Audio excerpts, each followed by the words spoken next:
ഹരി ഓം. സംസ്കൃത ഭാഷാ സഹായിയുടെ ഒരു പുതിയ വീഡിയോയിലേക്ക് എല്ലാവർക്കും സ്വാഗതം. ഞാൻ കുറച്ച് നാളുകൊണ്ട് വീഡിയോ ഒന്നും ചെയ്യാതിരിക്കുകയായിരുന്നു, കാരണം എനിക്കൊരു സർജറിയൊക്കെ ഉണ്ടായിരുന്നു. അത് കഴിഞ്ഞിട്ട് വന്നിരിക്കുകയാണ്. അപ്പോൾ കുറച്ച് പേർ പറഞ്ഞിട്ടുണ്ടായിരുന്നു, അതായത് സ്കോളർഷിപ്പിന് ക്ലാസ് എടുക്കണം. ഞാൻ എൻ്റെ 78ാമത്തെ ക്ലാസ്സിൽ ഞാൻ എടുത്തിട്ടുണ്ട്. ഒന്ന് നോക്കുക, നമ്മൾ 78ആണെന്ന് തോന്നുന്നു. അതിനകത്ത് സ്കോളർഷിപ്പിൻ്റെ കാര്യങ്ങളും അതിനെക്കുറിച്ച് കുറേ ക്വസ്റ്റ്യൻസും ഒക്കെ കൊടുത്തിട്ടുണ്ട്. പിന്നെ ഒന്നും വേണ്ട, ഇത്രയും നാളും പഠിച്ചിരുന്ന എല്ലാം ഒന്ന് നല്ലോണം നോക്കിയാൽ മതി, നിങ്ങൾക്ക് അതിനകത്തൊക്കെ എഴുതാൻ സാധിക്കുന്നതാണ്. പിന്നെ കുറച്ച് ഏതാനും ജനറൽ ക്വസ്റ്റ്യൻസ് ഒക്കെ കാണും. അതൊക്കെ ജനറൽ നോളജ് പോലത്തത്, അതൊക്കെ നിങ്ങൾ തന്നെ പഠിച്ചിരിക്കേണ്ടതാണ്. അപ്പോൾ ഏതായാലും നമ്മൾ ഇന്ന് ആ സ്കോളർഷിപ്പിൻ്റെ പ്രമാണിച്ചിട്ട് അതുമായിട്ട് ബന്ധപ്പെട്ട് ഒരു ഇതാണ് എടുക്കാൻ പോകുന്നത്. അതായത് നമ്മൾ ഉച്ചാരണ സ്ഥാനം, ഞാൻ ഞാൻ ക്ലാസ് എടുത്തിട്ടുണ്ട്. ഉച്ചാരണ സ്ഥാനങ്ങൾ, അക്ഷരങ്ങളുടെ ഉച്ചാരണ സ്ഥാനം, അതിനെ കുറിച്ചാണെന്ന് പറയുന്നത്. അപ്പോൾ ഞാൻ ഇത് ഇട്ടിട്ടുണ്ട്. അതായത് വർണ്ണഹ എന്ന് പറഞ്ഞാൽ വർണ്ണം, ഏത് വർണ്ണമാണ്, സ്ഥാനം, അതിൻ്റെ സ്ഥാനം, നമ്മുടെ വായിൽ ഏതൊക്കെ ഭാഗങ്ങൾ കൊണ്ടാണ് അത് ഉച്ചരിക്കുന്നത്, ആ സ്ഥാനമാണ് അടുത്തത്. പിന്നെ അതിൻ്റെ നാമം എന്ന് പറയുമ്പോഴത്തേക്ക് ഈ ഉച്ചരിക്കുമ്പോൾ ആ വർണ്ണങ്ങൾക്ക് ഒരു പ്രത്യേക പേര് വരും. അതെങ്ങനെയാണെന്ന് നോക്കാം. ഇതെല്ലാം എനിക്ക് ക്ലാസ് എടുത്തിട്ടുള്ളതാണ്, കുറച്ചുകൂടി ഡീറ്റെയിൽ ആയിട്ട് പറയുകയാണ്.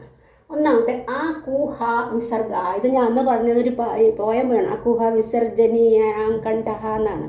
അക്കുഹ എന്ന് പറയുമ്പോൾ ആ മാത്രമല്ല, ആയും ആയും. പിന്നെ കു എന്ന് പറഞ്ഞാൽ എന്താണ്? കവർഗാക്ഷരങ്ങൾ. കവർഗത്തിൽ അനുനാസികം വരുന്നില്ല. കവർഗത്തിൽ കഖ ഗഖ ങ ഇല്ല, കഖ ഗഖ വരെ, അതാണ് കു. ഇനി പിന്നെ ഹ എന്നൊരു വർണ്ണം. അപ്പോൾ ഇത്രയും വർണ്ണങ്ങൾ. പിന്നെ മാത്രമല്ല വിസർഗ എന്ന് പറഞ്ഞാൽ അറിയാലോ, അത് എങ്ങനെ എഴുതുന്നതാണ് വിസർഗ. ഇത്രയും ഉച്ചരിക്കുന്നത് നമ്മുടെ കണ്ഠം കൊണ്ടാണ്.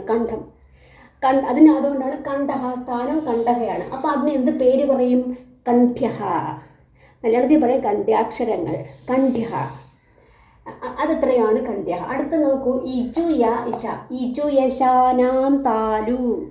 ഇച്ചു, ഈ എന്ന് പറയുമ്പോൾ ഇയും ഈയും ഉണ്ട്. പിന്നെ ചു ച, യ, പിന്നെ ശ. ഇത്രയും അക്ഷരങ്ങൾ താലു കൊണ്ടാണ്. താലു എന്താണ്? നമ്മുടെ വായിക്കകത്ത് പല്ലിൽ മേൽപ്പല്ലില്ലേ, പല്ലിൻ്റെ മുകൾ ഭാഗത്ത്, അകത്ത് തന്നെ മുകൾ ഭാഗത്തായിട്ട് സോഫ്റ്റ് ആയിട്ടുള്ള ഭാഗമുണ്ട്. ആ ഭാഗമാണ് അതിന് കൂടുതലായിട്ട് ഉപയോഗിക്കുന്നത്. അതാണ് താലു എന്ന് പറയുന്നത്. അപ്പോൾ ഈ താലുവാണ് അതിൻ്റെ സ്ഥാനം. അതിന് പേര് പറയുന്നതാണ് താലവ്യഹ. അപ്പോൾ ഇത്രയും അക്ഷരങ്ങൾ താലവ്യഹയാണ്. അടുത്തത് ഋതുരഷ. ഋതുരഷാണ മൂർധ. ഋയും ദീർഘവും. ടു എന്ന് പറയുമ്പോൾ ടവർഗാക്ഷരങ്ങൾ. ഇവിടെ ചു പറഞ്ഞപ്പോൾ ചവർഗാക്ഷരമാണ്. ഇവിടെ ടു ടവർഗാക്ഷരങ്ങൾ. ടവർഗം എന്ന് പറഞ്ഞാൽ ടാഠ ഡാഠ, നായില്ല, അനുനാസികമാണ്. പിന്നെ രാ ഷ. ഇത്രയും അക്ഷരങ്ങൾ മൂർധാവ് എന്ന് പറയുമ്പോൾ ഇതിൻ്റെ മൂക്കിന് മുകളിലായിട്ട് വരും. മൂർധ, ഈ ഭാഗം, ഇത്രയും ഭാഗം കൊണ്ട് ഉച്ചരിക്കുന്നതാണ്. അതിന് മൂർധന്യഹ എന്ന് പറയും. പിന്നെ ല തൂസ, ലതുലസാനാം ബന്ധഹ. ലകാരം തന്നെയാണ്. തൂ എന്ന് പറയുമ്പോൾ തവർഗാക്ഷരങ്ങൾ, താ ഥ ദ ഥ, നായില്ല. പിന്നെ സ. ഇത്രയും അക്ഷരങ്ങൾ ദന്തഹ, പല്ലിൻ്റെ സഹായത്തോടു കൂടിയാണ് ഉച്ചരിക്കുന്നത്. ദന്ത എന്ന് പറഞ്ഞാൽ പല്ല്, അതിനെ ദന്ത്യഹ എന്ന് പറയും. ഇനി ഊപ്പു. ഉപ്പു പത്മാനീയാനാമോഷ്ടഹ എന്നാണ്.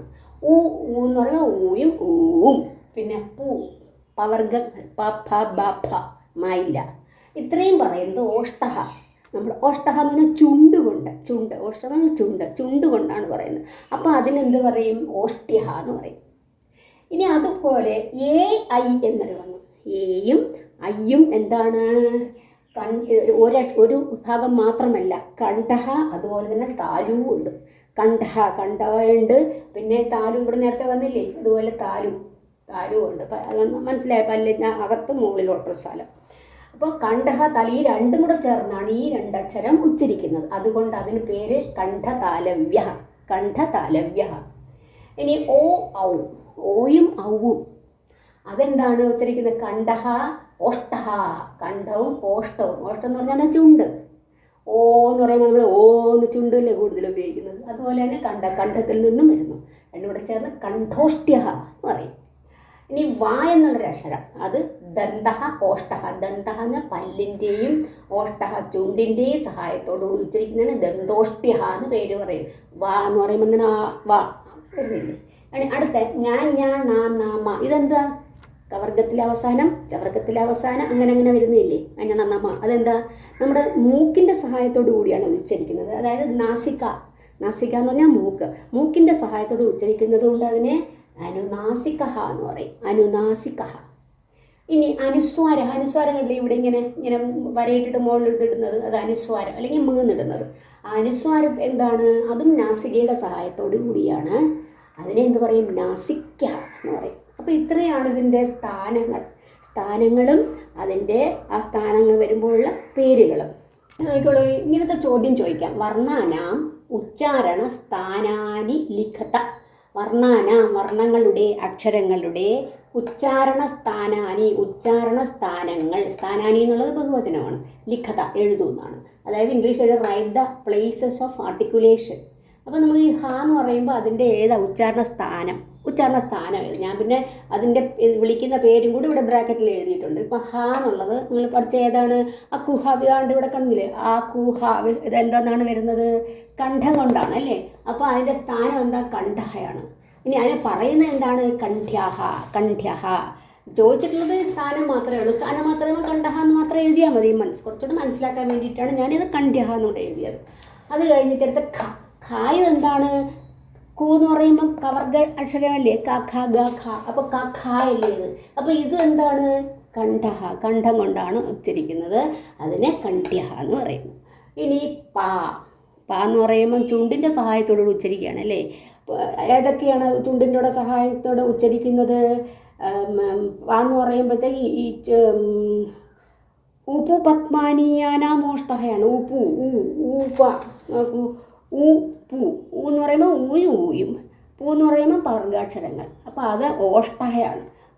ഓഷ്ടഹ എന്ന് പറഞ്ഞാൽ ചുണ്ട്. ഊപ്പു. പാ എന്ന് പറയുമ്പോൾ ഓഷ്ടഹയാണ്. അതുകൊണ്ട് ഓഷ്ട്യഹ എന്നാണ് അതിൻ്റെ പേര്. പിന്നെ എന്നുള്ളത് എന്ന് പറയുമ്പോഴത്തേക്ക് കണ്ഠതാലു. കണ്ഠം തൊണ്ടും താലു കൊണ്ടും ഉച്ചരിക്കുന്നു. അതിനെ കണ്ഠതാലവ്യ. ഇനി ദ എന്നുള്ളൊരക്ഷരം, ദ എന്ന് പറയുമ്പോൾ പല്ലുകൊണ്ട് ഉച്ചരിക്കുന്നതാണ്. ദന്തഹയാണ്. ദ പല്ലുകൊണ്ട് ഉച്ചരിക്കുന്നുണ്ട്, ദന്തഹ. അതിനെ ദന്ത്യഹ എന്നാണ് അതിൻ്റെ പേര് പറയുന്നത്. അപ്പോൾ ഈ ചോദ്യത്തിന് ഉത്തരം ഇത് മാത്രമേ ഉള്ളൂ. ഇത് ഞാൻ വെറുതെ മനസ്സിലാക്കാൻ വേണ്ടി എഴുതിയതാണ്. അത് ചോദിക്കുകയാണ്, ഹ ചോദിക്കുമ്പോൾ കണ്ഠഹ. അതിൻ്റെ ഉച്ചാരണസ്ഥാനം എന്ന് പറഞ്ഞാൽ കണ്ഠഹ. ഖ ഖണ്ഡഹ, പ ഓഷ്ടഹ, എ കണ്ഠതാലു, ദ ദന്തഹ. ഇങ്ങനെയാണ് വരുന്നത്. അപ്പോൾ ഇത് നിങ്ങൾ നല്ലോണം മനസ്സിലാക്കി. ഞാൻ പറഞ്ഞു തന്നതെല്ലാം അത് ക്ലാസ് നോക്കി 78ാമത്തെ ക്ലാസ്സിലുണ്ട്. അത് നോക്കി അത് കുറച്ചുകൂടി മനസ്സിലാക്കിയാൽ നിങ്ങൾക്ക് അത് നല്ലോണം എഴുതാൻ സാധിക്കും. എല്ലാം ഇതുപോലെ എഴുതി നോക്കുക. ഓരോ അക്ഷരങ്ങളും ഇതിൻ്റെ സ്ഥാനങ്ങൾ ഏതൊക്കെയാണെന്ന് എഴുതി നോക്കുക.